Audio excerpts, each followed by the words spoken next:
بسم اللہ الرحمن الرحیم۔ سامعین محترم و ناظرین محترم ہے کہ جو شخص،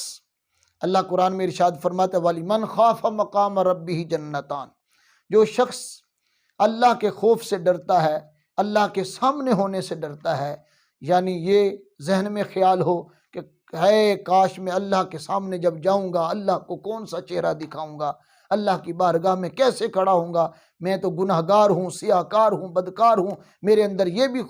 غلطیاں پائی جاتی ہیں، یہ بھی کوتاہیاں پائی جاتی ہیں، ہر انسان سے پائی جاتی ہیں۔ لیکن اللہ تبارک و تعالیٰ کیا کہتا ہے، کیا ارشاد فرماتا ہے کہ جب بندہ ان کوتاہیوں کو درگزر کر کے میری بارگاہ میں آ جاتا ہے، سر کو جھکاتا ہے، توبہ کرتا ہے اور میرے سے ڈرنے ہونے سے کپ کپاتا ہے کہ کاش کہ میں اللہ کی بارگاہ میں جب جاؤں تو میں اس کو چہرہ کیسے دکھاؤں گا، تو اللہ تبارک و تعالیٰ کے سامنے کھڑے ہونے سے ڈرتا ہے تو اللہ فرماتا ہے میں اس کو 2 جنتیں عطا فرما دیتا ہوں۔ یعنی ایک تو اس کے گناہ بھی معاف ہو جاتے ہیں، دوسرا ادھر قبر کے اندر جاتا ہے تو اس کے جانے سے اللہ تعالیٰ اس کو 2 جنتیں عطا فرما دیتا ہے۔ یہاں مجھے ایک بات یاد آ رہی ہے، حضرت عمر فاروق رضی اللہ تعالیٰ عنہ کا دور ہے، امیر المومنین ہے، تو حضرت عمر فاروق رضی اللہ تعالیٰ عنہ آپ مسجد کے اندر جب جاتے تھے تو ایک شخص کو دیکھا کرتے تھے۔ وہ شخص کیا کرتا تھا، صبح کو دیکھا تو وہ مسجد میں اللہ اللہ کر رہا ہے، دوپہر کو دیکھا تو وہ مسجد کے اندر اللہ اللہ کر رہا ہے،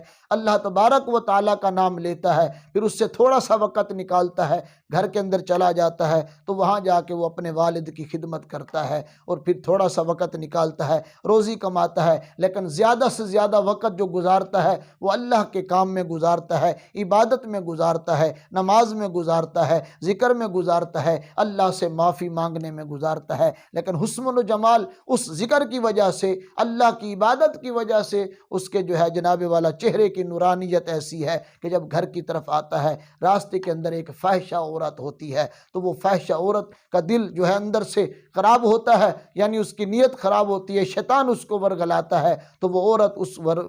نیک بندے کو، اللہ کے اس نیک بندے کو ورگلانے کی کوشش کرتی ہے، تو وہ جو فاحشہ عورت ہوتی ہے اس کو ورگلا کے پھسلا کے اپنے جال میں پھنسا کے اپنے ڈیرے پر لے کے جب جاتی ہے تو وہ بندہ جب اس کے گھر کے سامنے جاتا ہے تو وہ ہے تو اللہ والا تھا، ہے تو نیک تھا، ہے تو اللہ کی عبادت کرنے والا تھا، اللہ کو سجدے کرنے والا تھا، اللہ کا ذکر کرنے والا تھا، تو میرے پیارے دوستو، میرے بھائیوں، تو وہ جناب والا کیا کرتا ہے، جب وہ بندہ ادھر جاتا ہے اس کے ذہن کے اندر خیال آتا ہے کہ میں تھا کیا اور کس طرف چل پڑا، دل میں خوف آیا اور اللہ کا قرآن سینے میں اتر آیا، اور جب یہ اترا تو یاد آیا ذہن میں کہ اللہ نے قرآن میں تو یہ ارشاد فرمایا ہے، میں کس طرف جا رہا ہوں، تو وہ کون سی آیت یاد آئی، ان الذین اتقوا اذا مسهم طائف من الشیطان تذکروا فاذا هم مبصرون۔ اے میرے دوستو، جب اس کے ذہن میں یہ خیال آیا کہ اللہ کا تو حکم یہ ہے، میں کون سے کام کی طرف جا رہا ہوں،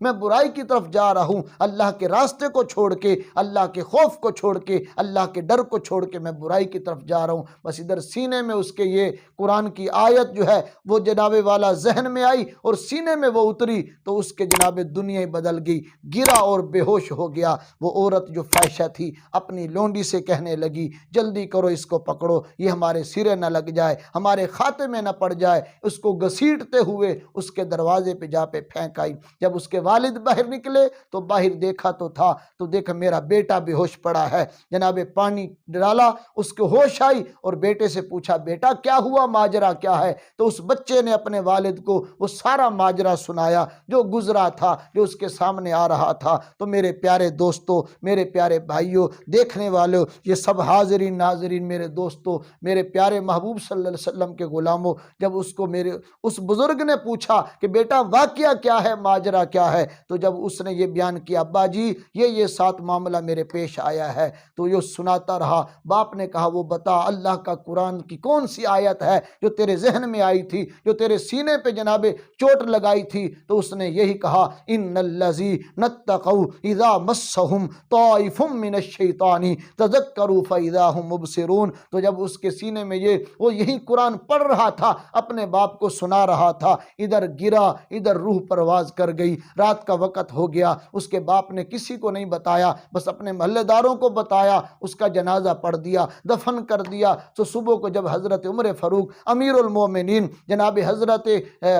خلیفہ دوم حضرت عمر فاروق رضی اللہ تعالیٰ عنہ جب مسجد کے اندر آئے، صحابہ سے پوچھا، غلاموں سے پوچھا، یہاں ایک اللہ کا نیک بندہ ہوتا تھا، وہ کہاں گیا؟ انہوں نے کہا وہ تو رات کا فوت ہو گیا۔ آپ نے فرمایا مجھے بتایا کیوں نہیں کہ وہ فوت ہو گیا؟ وہ تو اللہ کا بندہ تھا، وہ تو نیک بندہ تھا، آؤ چلو اس کے گھر چلتے ہیں۔ جب چلتے چلتے اس کے گھر کی طرف گئے، اس کے والد سے تعزیت کی اور جناب والا فاتحہ وغیرہ پڑھی، جو بھی دعا وغیرہ کی، اس کی بخشش کی اور اس سے سارا ماجرا سنا، اس کے والد نے بیان کیا۔ تو حضرت عمر فاروق کہنے لگے آپ ہمارے ساتھ چلیں، میں اس کی قبر پہ جانا چاہتا ہوں، جو اللہ کا نیک بندہ ہے، جو قرآن پڑھتے فوت ہوا ہے، اللہ کا ذکر کرتے فوت ہوا ہے، اللہ کا خوف سینے میں لے کے گیا ہے، میں اس کی قبر کی زیارت کرنا چاہتا ہوں۔ تو حضرت عمر فاروق رضی اللہ تعالیٰ عنہ جب اس قبر کی طرف پہنچے اور ساتھ صحابہ بھی تھے، آپ کے خلیفے بھی تھے، آپ کے غلام بھی تھے، تو اس قبر کے اوپر جا کے حضرت عمر فاروق رضی اللہ تعالیٰ عنہ نے کہا اے قبر والے،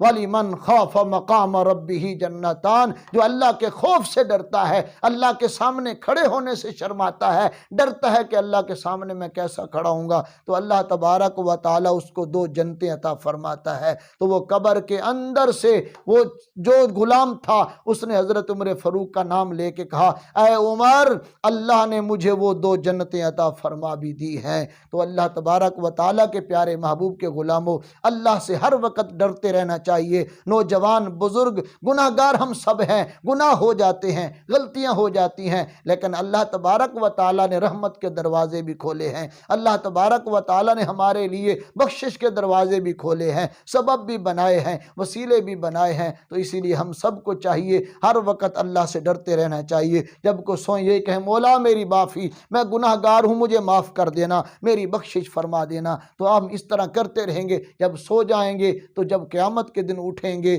تو اس وقت انہی میں ہمارا نام ہوگا جو اللہ سے ڈرتے تھے، اللہ کے سامنے ہونے سے شرماتے تھے، کہیں ہم پکڑ میں نہ آ جائیں۔ تو یہ اللہ تبارک و تعالی ہم سب کو عمل کی توفیق عطا فرمائے۔ اور سب دوستوں سے گزارش ہے ہمارے اس چینل کو سبسکرائب کریں اور لائک بھی کریں، شیئر بھی کریں، اور اچھی اچھی ویڈیو ہم سے لیتے رہیں۔ اللہ عمل کی توفیق عطا فرمائے۔